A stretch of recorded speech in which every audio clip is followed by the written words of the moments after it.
I agree with you there. In fact, I thought that the Kane stuff, beating people over that was kind of getting to me a wee bit, to be honest with you. I thought, I don't really like this. This is kind of a bit disturbing, and I hope that I really hope that it wasn't in any way alienating any of the audience along, particularly younger children, because I've got young kids myself, and I don't particularly want my kids to see me do that. So I think it will kind of go away from that now, because Neverland is an entirely different place.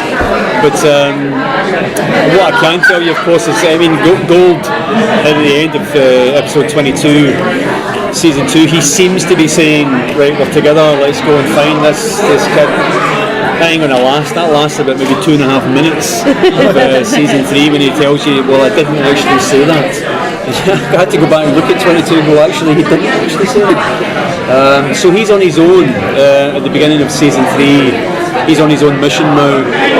Balefire to him is dead, so his life is pretty much over.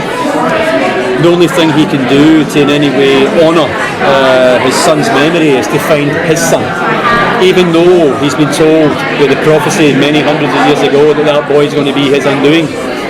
And so at the beginning of season 3, you've got a guy who's in a sense trying to do the right thing now for the first time in many hundreds of years, even if that means his own death, and it might well.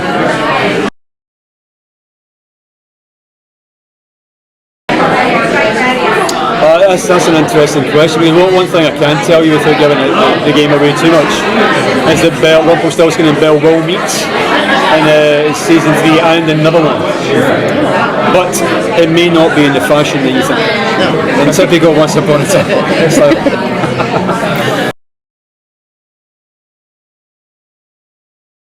no. I mean, he wants to kill a lot of people out there. He really does. He wants to get a do away with a lot of people. But no, there's nothing else other than that. That's the whole thing now for Gold Rumpelstiltskin is find this boy, sacrifice myself, I'm happy.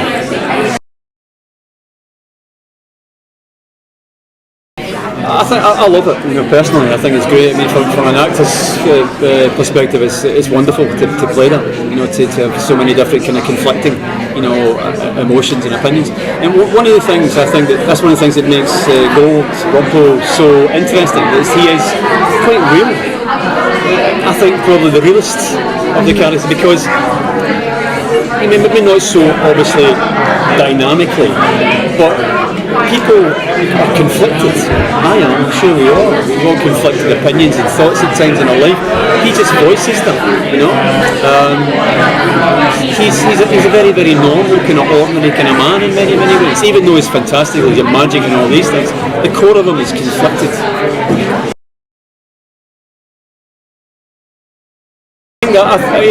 Again, I don't know, but I surmise that may well be the case in the end. By the end of this story, however long this is going to be, that I think that he will understand that and realise that. But I think at the moment, if you take away Rumple's duplicity and his sort of bloodlust for taking a big part of the show away, I don't think that's going to happen anytime soon.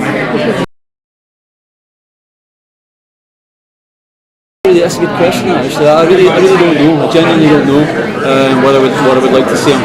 I wouldn't be happy to see him settling down having babies with Belle. I think that would be death. I just don't think that could happen. But I think he'll end up on his own. I think he should end up on his own somewhere. But he could be for the side of good. He could be.